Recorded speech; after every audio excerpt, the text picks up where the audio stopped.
Bismillahirrahmanirrahim. Permasalahan ke-15. Di mana keberadaan roh sejak mati hingga hari kiamat? Apakah berada di langit atau di bumi? Apakah berada di surga atau tidak? Apakah ia ditempatkan pada jasad selain jasad yang dahulu ia tempati? Lalu dia diberi nikmat atau siksa di jasad tersebut, atau bahkan ia sendirian. Ini merupakan masalah yang besar yang sering dibicarakan oleh orang-orang. Mereka berselisih pendapat tentangnya karena masalah ini sering mereka dapatkan hanya lewat pendengaran saja, sehingga mereka berbeda pendapat.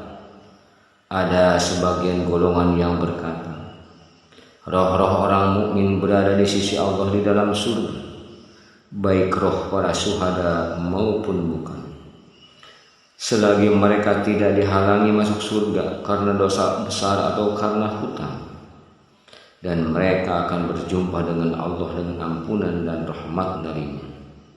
Ini adalah pendapat Abu Hurairah dan Abdullah bin Umar. Sebagian yang lain berpendapat mereka berada di serambi surga, yaitu di pintunya. Mereka akan mendapatkan kenikmatan dan rezeki dari surga tersebut. Ada juga yang berpendapat roh-roh mereka berada di serambi kubur mereka. Imam Malik berkata, telah sampai kepadaku bahwa roh para rasul berada dimanapun mereka mau. Imam Ahmad meriwayatkan dalam riwayat anaknya Abdullah bahwa roh orang-orang kafir berada di neraka dan rohnya orang-orang mukmin berada di surga. Abu Abdillah bin Mundah berkata, sebagian sahabat dan tabi'in berkata, roh orang-orang mukmin berada di sisi Allah Subhanahu wa ta'ala dan tidak ada tambahan dalam hal ini. Beliau juga berkata, telah diriwayatkan dari sekelompok sahabat dan tabi'in bahwa roh orang-orang mukmin berada di Jabiyah, yaitu sebuah nama daerah, sedangkan roh orang-orang kafir berada di Barhur, sebuah sumur di Hadramaut. Sofwan bin Amru berkata, aku bertanya kepada Amir bin Abdullah Abu Yamin, apakah roh-roh orang-orang mukmin berkumpul menjadi satu? Beliau menjawab, sesungguhnya bumi yang sebagaimana Allah firmankan, walaqad katabna fi zaburi min ba'di zikri annal ardo yarisuha ibadiyas solihun. Dan sungguh telah kami tulis di dalam Zabur, sesudah kami tulis dalam Lauhul Mahfuz, bahwasanya bumi ini diwarisi hamba-hambaku yang soleh. Al-Quran surat Al-Anbiya surat ke-21 ayat 105. Beliau berkata bahwa bumi yang telah Allah ciptakan ini adalah tempat di mana roh-roh orang beriman berkumpul sampai tiba peristiwa kebangkitan. Kebanyakan mereka berpendapat bahwa maksud di bumi di sini adalah bumi yang Allah wariskan kepada orang-orang mukmin di dunia. Ka'ab berkata, roh orang yang beriman berada di Illiyin, yaitu di langit ketujuh, sedangkan roh orang-orang kafir berada di Sijjin, yaitu di dasar bumi di bawah tentara iblis. Sebagian golongan lagi berpendapat bahwa roh orang-orang mukmin berada di sumur Jam-Jam dan roh orang-orang kafir berada di sumur Barhu. Salman Al-Farisi berkata, roh orang beriman berada di Barjah di dunia, bebas kemanapun mereka pergi, sedangkan roh orang kafir berada di Sijin dan yang senada dengannya, bahwa roh orang-orang beriman bisa pergi kemanapun yang mereka kehendaki. Ada juga yang berpendapat bahwa roh orang mukmin berada di sebelah kanannya Adam, sedangkan roh orang kafir di sebelah kiri. Golongan yang lain berpendapat, di antaranya adalah Ibnu Hazm, bahwa keberadaan roh di mana sebelum diciptakan badan.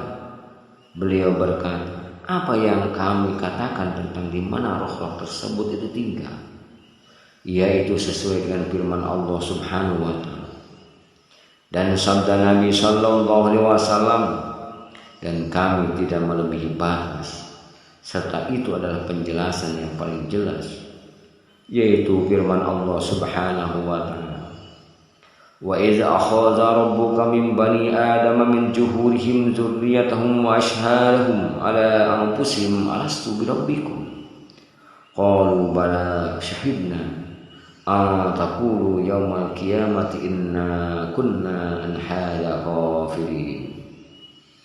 Dan ingatlah ketika Rabbmu mengeluarkan keturunan anak-anak Adam dari sulbi mereka, dan Allah mengambil kesaksian terhadap jiwa mereka seraya berfirman, bukankah aku ini Rabbmu?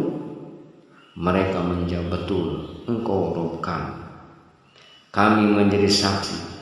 Kami lakukan yang demikian itu agar di hari kiamat kamu tidak mengatakan, sesungguhnya kami Bani Adam adalah orang-orang yang lengah terhadap ini, yaitu keesaan roh.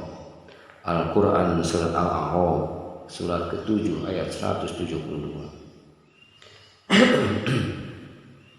Dan juga firman Allah Subhanahu wa taala yang artinya, sesungguhnya kami telah menciptakan kamu Adam, lalu kami bentuk tubuhmu, kemudian kami katakan kepada para malaikat, bersujudlah kamu kepada Adam. Al-Quran surat Al-A'raf surat ke-7 ayat ke-11. Yang jelas bahwa Allah Subhanahu wa taala menciptakan roh itu secara berjamaah. Begitu juga dengan apa yang telah dikabarkan oleh Nabi sallallahu alaihi wasallam, bahwa roh itu layaknya pasukan yang dikerahkan. Selagi roh itu saling mengenal, maka ia akan bersatu. Namun selagi roh itu saling mengingkari, maka ia akan berselisih. Allah juga mengambil janji dan persaksian darinya tentang rububiyah. Dia adalah makhluk Allah yang berakal lagi berbentuk. Sebelum Allah memerintahkan para malaikat untuk bersujud kepada Adam, dan sebelum roh itu dimasukkan ke jasad, dan jasad pada waktu itu masih berbentuk tanah dan air, kemudian ditampakkan oleh Allah dimanapun yang Allah kehendaki, yaitu Barzakh, yang mana ia juga menjadi tempat kembalinya setelah kematian.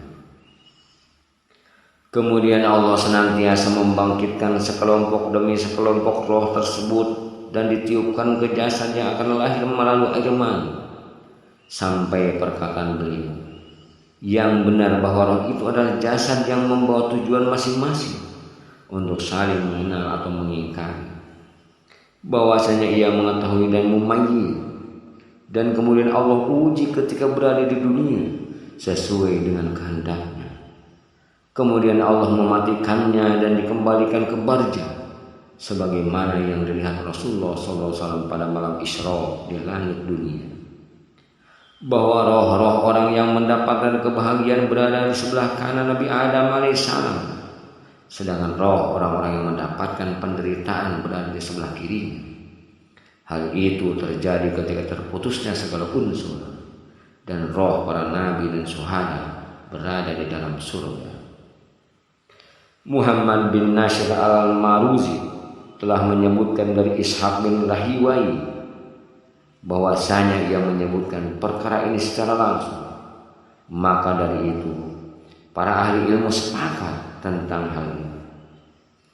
Ibnu Hazm berkata, ini adalah pendapat semua umat Islam, dan ini pula yang firmankan Allah Subhanahu wa taala, yang artinya yaitu golongan kanan, alangkah mulianya golongan kanan itu, dan golongan kiri alangkah sengsaranya golongan kiri itu.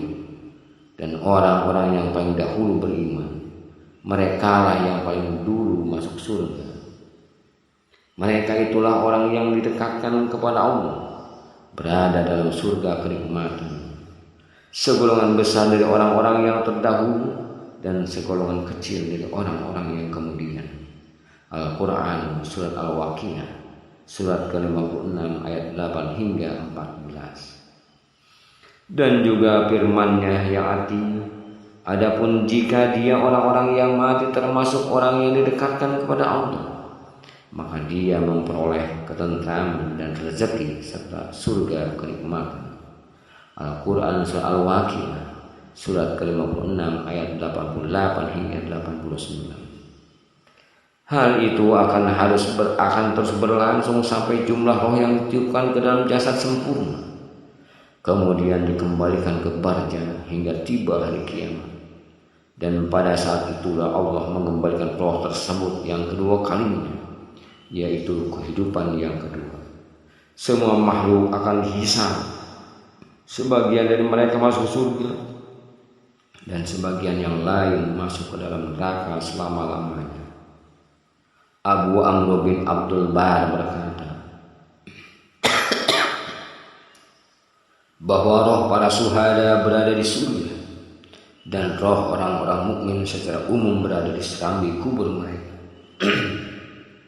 Dan kami menguatkan pendapatnya sebagai hujah dan penjelasan di dalamnya.